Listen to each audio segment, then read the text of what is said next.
Hello students. आज जो जिस टॉपिक पे मैं डिस्कस करूँगा दैट इज ओजेनेसिस अंडजन। जैसे कि पिछली जो जो मेरा लेक्चर था जिसमें मैंने आपको बताया था कि अंडजन के अतिरिक्त एक और महत्वपूर्ण युग्मक जनन की प्रक्रिया थी जिसमें शुक्राणु का निर्माण होता है और जिसे हम क्या कहते हैं शुक्र जनन। तो उसके बारे में विस्तृत रूप से चर्चा हमने किया था। तो आज जो है अन्य जनन के विभिन्न पहलुओं के बारे में हम अध्ययन करेंगे। वैसे देखा जाए तो अन्य जनन जो एक्चुअली ये क्या है कि ये अंडों का अंडाणुओं का निर्माण है और ये इस युग्मक जनन की प्रक्रिया का जो है जो ये जो होती है जहाँ पे वो है मादा प्राणी। तो अन्य जनन जिसको हम अगर परिभाषित करें तो वो कहेंगे कि अंडाणुओं के निर्माण की प्रक्रिया को ही अन्य जनन कहते हैं। और ये देखा जाए तो ये जो प्रमुख जननांग मादा में जो होते हैं वो है मुख्य रूप से जो अंडाशय होते हैं वहीं पर अन्य जनन की प्रक्रिया संपन्न होती है। दूसरी चीज अगर हम इसमें देखें तो इसको देखा जाए तो आप ये देख सकते हैं कि हमने जो सेकंड पॉइंट इसमें दिया है कि इस अन्य जनन की प्रक्रिया में कि ये यहाँ पर इस पॉइंट पे देखिए आप जो है ओजेनेसिस क्या है, ये स्पर्मेटोजेनेसिस से कई मायने में अलग है। और ये अन्य जनन की प्रक्रिया क्या है, भ्रूणीय प्रावस्थाओं में ही प्रारंभ हो जाती है। और स्तनधारी प्राणियों में आप देख सकते हैं इसमें हमने जो दिया है स्तनधारी प्राणियों में जो ओजेनेसिस की प्रक्रिया जो प्रारंभ होती है वो स्थिति है जर्मिनल एपिथेलियम में। और अगर आधारभूत रूप से देखा जाए तो अन्य जनन की क्रिया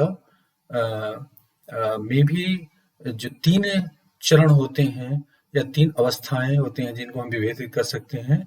इसमें गुणन प्रावस्था, मल्टीप्लिकेशन फेज जिसको बोलते हैं, वृद्धि प्रावस्था और जिसको ग्रोथ फेज बोलते हैं, तीसरा परिपक्वन प्रावस्था जिसको मैचुरेशन फेज बोलते हैं। गुणन प्रावस्था जैसा कि आप इस डायग्राम में देख सकते हैं, यहाँ पर हमने जो दिखाया है कि oogonium primary oocyte, secondary oocyte first polar body बनती है, इसके बाद मियोसिस सेकेंड होता है तो वो ओटिड बनती है और इसके बाद सेकेंड पोलर बॉडी से बनती है, ठीक है।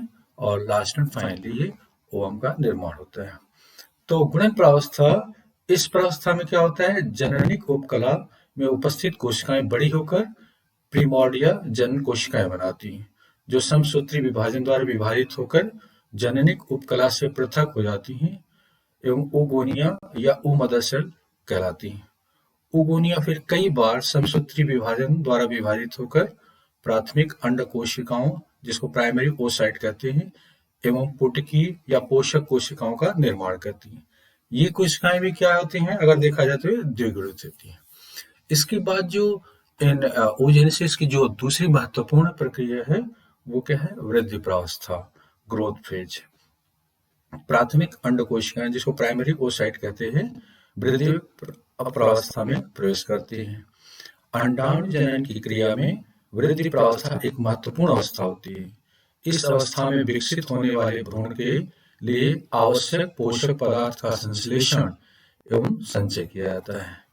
और ये डायग्राम आपको हमने दिखाया, यहाँ पे आप देख सकते हैं कि ये जो इनके यहाँ पर आप देख सकते हैं कि प्राइमरी ओसाइट बन रही है, इसके बाद ये फर्स्ट पोलर बॉडी दोनों में डिवाइड होकर के 2 पोलर बॉडी बनती है। फिर इसके बाद इसमें ये सेकेंडरी ओसाइट से जो है ये यहाँ पर जो मियोसिस सेकेंड होता है तो इससे एक पोलर बॉडी बनती है, इसके बाद ये मैच्योर ओवम का निर्माण होता है। बट ये जो आप यहाँ पर देख सकते हैं ये जो प्रावस्था होती है, जो ग्रोथ फेज जो यहाँ पे हमने देखा है, ग्रोथ फेज जो महत्वपूर्ण प्रावस्था होती है जिसके बारे में थोड़ा सा भी आपको बताया हमने। इस प्रावस्था में ओसाइट स्वयं प्रोटीन संश्लेषण की क्रिया द्वारा आवश्यक प्रोटीनों का संश्लेषण कर इनका संचय कराती हैं। सभी कशेरुक जंतुओं में सहायक कोशिकाएं पोषक कोशिकाएं जो नर्स सेल होती हैं, या उनको हम क्या कहते हैं, पुटकी कोशिकाएं, oocyte को पोषित कर इसके आकार में वृद्धि करती हैं। अंडाणुओं में संचित पीतक संश्लेषण कहाँ किया जाता है, यकृत में किया जाता है, तथा यहाँ से मातृक रक्त द्वारा परिसंचरित होकर विकसित हो रहे oocyte में इसको स्थानांतरित कर जाते हैं। अगर देखा जाए तो वृद्धि काल जो होता है अंडाणुओं में बहुत अधिक लंबा होता है। चूंकि निषेचन के पश्चात भ्रूणीय विकास में अंडाणु के कोशिका द्रव्य में उपस्थित पदार्थों की भूमिका महत्वपूर्ण होती है, अतः अंडजनन की क्रिया में यह प्रावस्था बहुत ही महत्वपूर्ण होती है। अब आप यहाँ पे एक हमने आपको दिखाया, देखिए यहाँ पर इस ओवरी में, अंडाशय में, इन सब चीजों को हमने स्टेप बाय स्टेप दिखाया है, किस प्रकार से यहाँ पर अंडे का रिलीज होता है मैच्योर फॉलिकल से, और इसके पश्चात जो है ये जो बचा हुआ पार्ट होता है वो कार्पस ल्यूटेम का निर्माण करता है, कि जो एक महत्वपूर्ण एंडोक्राइन भूमिका निभाता है, जो कि प्रोजेस्टेरोन हार्मोन का संश्लेषण और श्रावण करता है। तो इस प्रकार से वृद्धि प्रावस्था जो अंडजनन प्रक्रिया की एक बहुत ही महत्वपूर्ण प्रक्रिया होती है।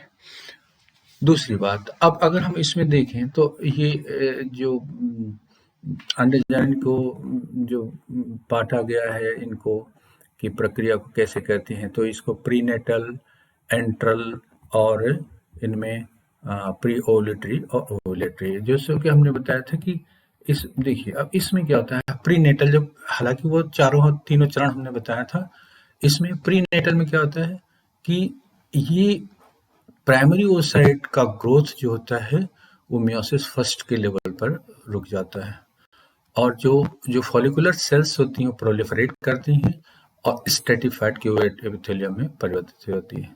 इनको हम क्या कहते हैं, ग्रैन्युलोसा कोशिकाएं कहते हैं। और इसके बाद जो है इनमें जो एक तरह की गुहा बनती है जो इनको एंट्रम कहते हैं, और इस एंट्रम के बाद जो है वो फॉलिकल जो है सेकेंडरी फॉलिकल कहलाती है।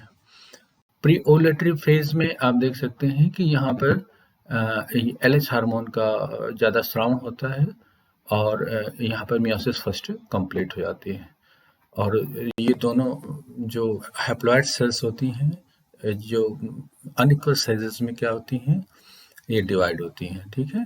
तो इसमें जिसमें कि हमने बताया था कि जिसमें कम कोशिका द्रव्य होता है वो क्या बनाती हैं, पोलर बॉडी बनाते हैं, और जो अंडाणु होते हैं उसमें प्रचुर मात्रा में उनमें कोशिका द्रव्य होता है, जो कि जो एम्ब्रियोनिक जो परिवर्धन होता है उसमें ये महत्वपूर्ण रोल प्रकार करते हैं। तो ये हमने जो पहले हमने आपको डिस्कस कर दिए थे, मल्टीप्लिकेशन फेज, ग्रोथ फेज और प्राइमरी oocyte का।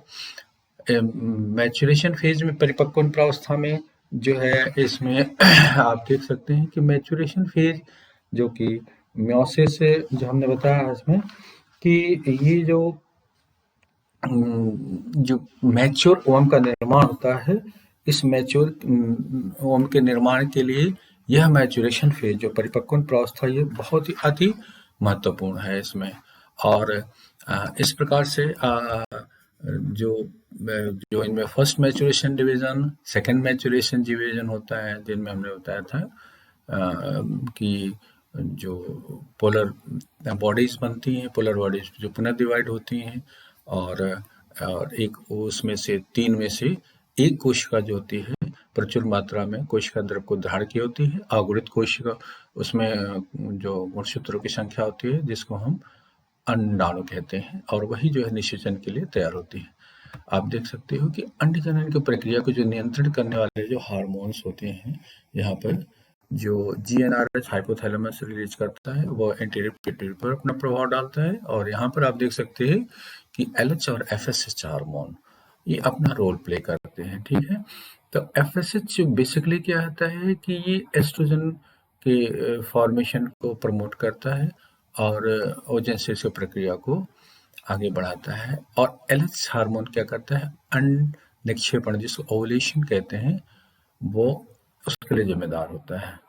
और अधिक आप देख सकते हैं यहाँ पे एस्ट्राडायल के समान प्रभाव में हाइपोथैलेमस फिर जीएनआरएच को बढ़ाता है, एंटीरियर पिट्यूटरी से गोनाडोट्रोपिन जो फॉलिकल सेल स्टिमुलेटिंग हार्मोन और ल्यूटिनाइजिंग हार्मोन सिक्रेट होता है, और जो ये अंडे जनन की प्रक्रिया में फॉलिकुलर ग्रोथ के लिए जो रिस्पॉन्सिबल होता है।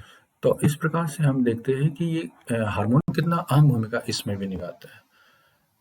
अंडजनन का महत्व क्या है? अंडजनन क्या है कि अंडजनन की ही वो प्रक्रिया है जिसमें कि फीमेल गैमेट सेल का निर्माण होता है, जो इसको हम कि क्या कहते हैं, ओवम कहते हैं, और यही ओवम गुण संख्याओं को धारण किया होता है और जो निषेचन के पश्चात जो है नेक्स्ट स्टेज में द्विगुणित अवस्था में जाइगोट के रूप में रूपांतरित हो जाता है शुक्राणु से मिलकर के। इसमें ओजेनेसिस में एक ये महत्वपूर्ण चीज होती है कि जो 4 में से जो 3 कोशिकाएं जो बनती है जिसको पोलर बॉडी कहते हैं, उनमें कम साइटोप्लाज्म होता है क्योंकि उसकी आवश्यकता वहां पर नहीं होती है, और जो एक कोशिका जो अधिक मात्रा में कोशिका द्रव्य धारण किया होता है जिसमें बहुत महत्वपूर्ण प्रोटीन है, कार्बोहाइड्रेट इत्यादि ये सारे जो है जय मॉलिक्यूल से संश्लेषित होते हैं, इकट्ठा रहते हैं, वो क्या है भ्रूण के डेवलपमेंट के लिए आवश्यक होते हैं। तो इस प्रकार से ये ओजेनेसिस प्रक्रिया को हम देखें तो ये महत्वपूर्ण होती है। So this is all about जो है ओजेनेसिस। Thank you.